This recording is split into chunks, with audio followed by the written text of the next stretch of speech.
Selamat pagi anak-anak, kembali bersama Ibu Isti Kurnaidi. Kita akan mengikuti bacaan Alkitab harian untuk anak.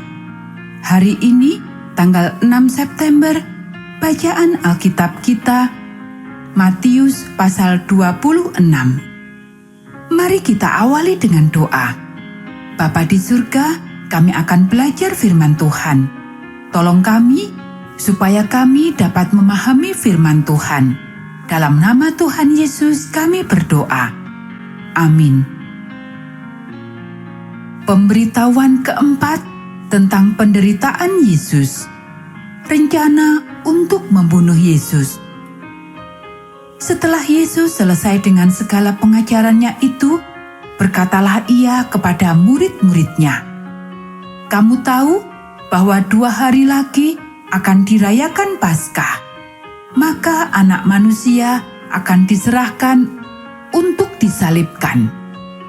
Pada waktu itu, berkumpullah imam-imam kepala dan tua-tua bangsa Yahudi di istana imam besar yang bernama Kayafas. Dan mereka merundingkan suatu rencana untuk menangkap Yesus dengan tipu muslihat dan untuk membunuh Dia. Tetapi mereka berkata, "Jangan pada waktu perayaan, supaya jangan timbul keributan di antara rakyat." Yesus diurapi. Ketika Yesus berada di Betania, di rumah Simon si Kusta, datanglah seorang perempuan kepadanya, membawa sebuah buli-buli pualam berisi minyak wangi yang mahal. Minyak itu dicurahkannya ke atas kepala Yesus yang sedang duduk makan. Melihat itu, murid-murid gusar dan berkata, "Untuk apa pemborosan ini? Sebab minyak itu dapat dijual dengan mahal dan uangnya dapat diberikan kepada orang-orang miskin." Tetapi Yesus mengetahui pikiran mereka, lalu berkata, "Mengapa kamu menyusahkan perempuan ini? Sebab ia telah melakukan suatu perbuatan yang baik padaku. Karena orang-orang miskin selalu ada padamu, tetapi aku tidak akan selalu bersama-sama kamu. Sebab dengan mencurahkan minyak itu ke tubuhku, ia membuat suatu persiapan untuk penguburanku. Aku berkata kepadamu, sesungguhnya di mana saja Injil ini diberitakan di seluruh dunia, apa yang dilakukannya ini akan disebut juga untuk mengingat Dia." Yudas mengkhianati Yesus. Kemudian pergilah seorang dari ke-12 murid itu, yang bernama Yudas Iskariot, kepada imam-imam kepala. Ia berkata, "Apa yang hendak kamu berikan kepadaku, supaya aku menyerahkan Dia kepada kamu?" Mereka membayar 30 uang perak kepadanya. Dan mulai saat itu, ia mencari kesempatan yang baik untuk menyerahkan Yesus. Yesus makan Paskah dengan murid-muridnya. Pada hari pertama dari hari raya roti tidak beragi, datanglah murid-murid Yesus kepadanya dan berkata, "Di mana engkau kehendaki kami mempersiapkan perjamuan Paskah bagimu?" Jawab Yesus, "Pergilah ke kota kepada si Anu dan katakan kepadanya, pesan guru, waktuku hampir tiba. Di dalam rumahmulah aku mau merayakan Paskah bersama-sama dengan murid-muridku." Lalu murid-muridnya melakukan seperti yang ditugaskan Yesus kepada mereka dan mempersiapkan Paskah. Setelah hari malam, Yesus duduk makan bersama-sama dengan ke-12 murid itu.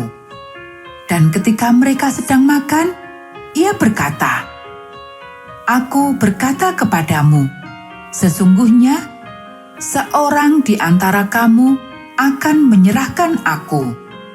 Dan dengan hati yang sangat sedih, berkatalah mereka seorang demi seorang kepadanya, "Bukan aku ya Tuhan?" Ia menjawab, "Dia yang bersama-sama dengan aku mencelupkan tangannya ke dalam pinggan ini, dialah yang akan menyerahkan aku. Anak Manusia memang akan pergi sesuai dengan yang ada tertulis tentang Dia. Akan tetapi, celakalah orang yang olehnya Anak Manusia itu diserahkan. Adalah lebih baik bagi orang itu sekiranya ia tidak dilahirkan."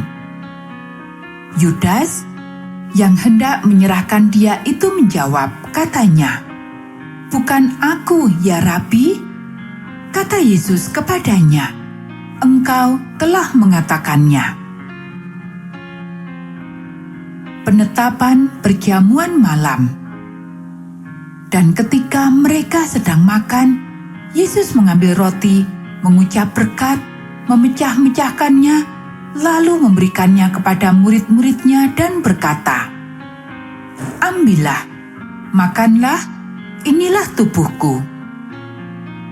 Sesudah itu, ia mengambil cawan, mengucap syukur, lalu memberikannya kepada mereka dan berkata, "Minumlah kamu semua dari cawan ini, sebab inilah darahku, darah perjanjian yang ditumpahkan bagi banyak orang untuk pengampunan dosa. Akan tetapi aku berkata kepadamu, mulai dari sekarang aku tidak akan minum lagi hasil pokok anggur ini sampai pada hari aku meminumnya, yaitu yang baru bersama-sama dengan kamu dalam kerajaan Bapa-Ku." Petrus akan menyangkal Yesus. Sesudah menyanyikan nyanyian pujian, pergilah Yesus dan murid-muridnya ke Bukit Zaitun. Dan berkatalah Yesus kepada mereka, "Malam ini kamu semua akan tergoncang imanmu karena aku.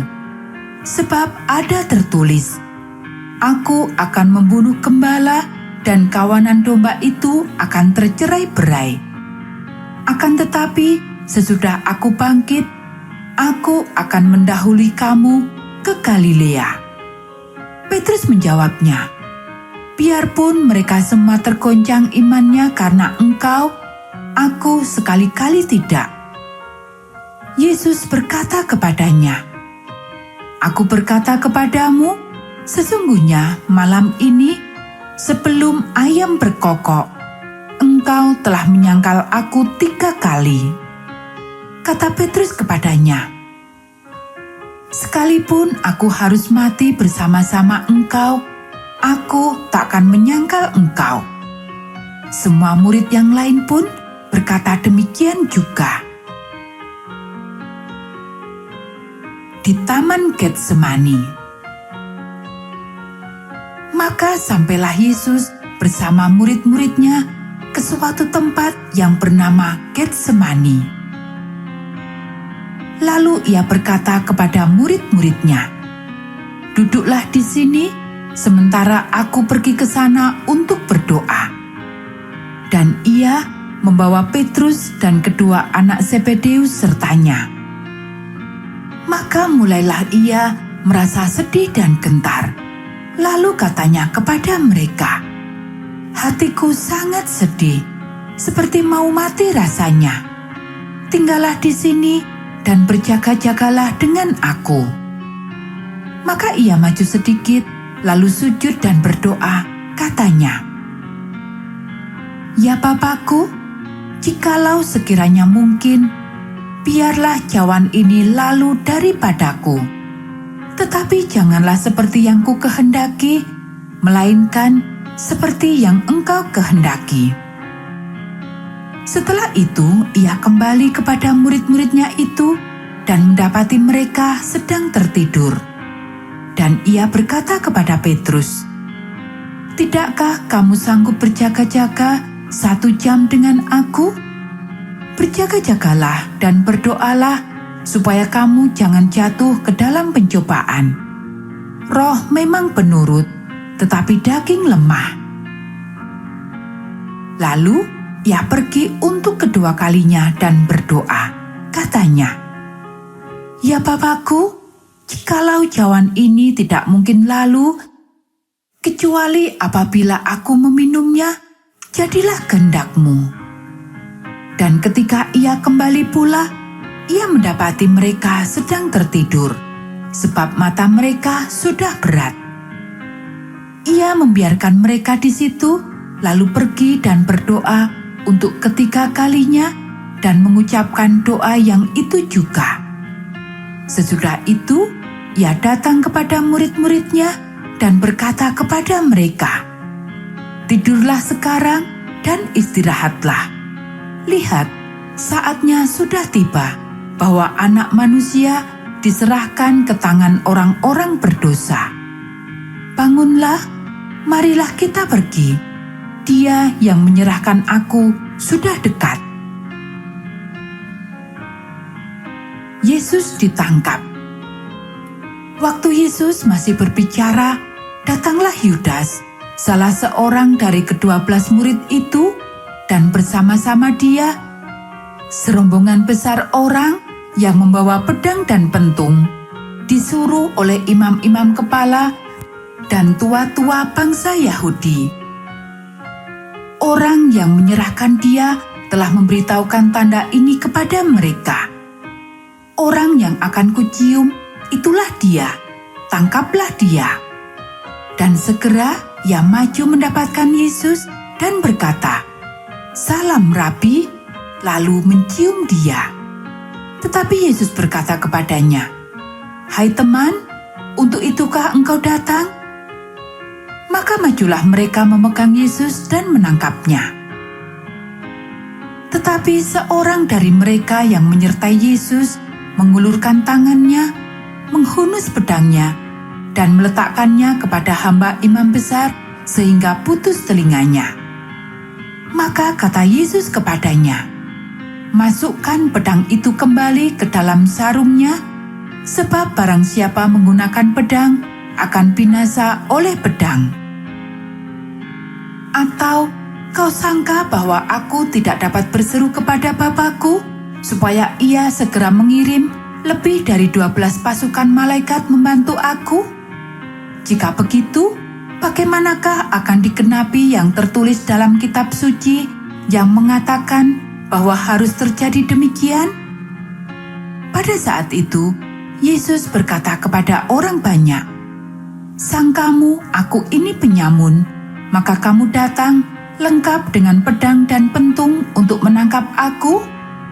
Padahal tiap-tiap hari aku duduk mengajar di bait Allah, dan kamu tidak menangkap aku. Akan tetapi, semua ini terjadi supaya genap yang ada tertulis dalam kitab nabi-nabi." Lalu semua murid itu meninggalkan dia dan melarikan diri. Yesus di hadapan mahkamah agama. Sesudah mereka menangkap Yesus, mereka membawanya menghadap Kayafas, imam besar. Di situ telah berkumpul ahli-ahli Taurat dan tua-tua. Dan Petrus mengikuti dia dari jauh sampai ke halaman imam besar, dan setelah masuk ke dalam, ia duduk di antara pengawal-pengawal untuk melihat kesudahan perkara itu. Imam-imam kepala, malah seluruh mahkamah agama mencari kesaksian palsu terhadap Yesus, supaya ia dapat dihukum mati. Tetapi mereka tidak memperolehnya, walaupun tampil banyak saksi dusta. Tetapi akhirnya, tampillah 2 orang yang mengatakan, "Orang ini berkata, Aku dapat merubuhkan bait Allah dan membangunnya kembali dalam 3 hari."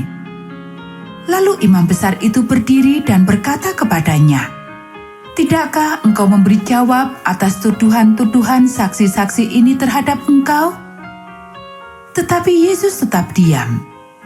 Lalu kata imam besar itu kepadanya, "Demi Allah yang hidup, katakanlah kepada kami, apakah engkau Mesias, Anak Allah atau tidak?" Jawab Yesus, "Engkau telah mengatakannya. Akan tetapi, aku berkata kepadamu, mulai sekarang kamu akan melihat Anak Manusia duduk di sebelah kanan Yang Maha Kuasa dan datang di atas awan-awan di langit." Maka imam besar itu mengoyakkan pakaiannya dan berkata, "Ia menghujat Allah. Untuk apa kita perlu saksi lagi? Sekarang kamu telah dengar hujatnya. Bagaimana pendapat kamu?" Mereka menjawab dan berkata, "Ia harus dihukum mati." Lalu mereka meludahi mukanya dan meninjunya. Orang-orang lain memukul dia dan berkata, "Cobalah katakan kepada kami, hai Mesias, siapakah yang memukul engkau?" Petrus menyangkal Yesus. Sementara itu, Petrus duduk di luar di halaman. Maka datanglah seorang hamba perempuan kepadanya, katanya, "Engkau juga selalu bersama-sama dengan Yesus orang Galilea itu." Tetapi ia menyangkalnya di depan semua orang, katanya, "Aku tidak tahu apa yang engkau maksud." Ketika ia pergi ke pintu gerbang, seorang hamba lain melihat dia dan berkata kepada orang-orang yang ada di situ, "Orang ini bersama-sama dengan Yesus, orang Nazaret itu." Dan ia menyangkalnya pula dengan bersumpah, "Aku tidak kenal orang itu." Tidak lama kemudian, orang-orang yang ada di situ datang kepada Petrus dan berkata, "Pasti engkau juga salah seorang dari mereka, itu nyata dari bahasamu." Maka mulailah Petrus mengutuk dan bersumpah, "Aku tidak kenal orang itu." Dan pada saat itu berkokoklah ayam. Maka teringatlah Petrus akan apa yang dikatakan Yesus kepadanya, "Sebelum ayam berkokok, engkau telah menyangkal aku 3 kali." Lalu ia pergi keluar dan menangis dengan sedihnya. Anak-anak, demikianlah bacaan firman Tuhan hari ini. Mari kita akhiri dengan doa. Bapa di surga, terima kasih kami sudah belajar firman Tuhan. Tolong kami supaya kami dapat melakukannya. Kiranya Tuhan memberkati kami hari ini saat kami belajar, bermain, dan membantu orang tua. Dalam nama Tuhan Yesus kami berdoa. Amin.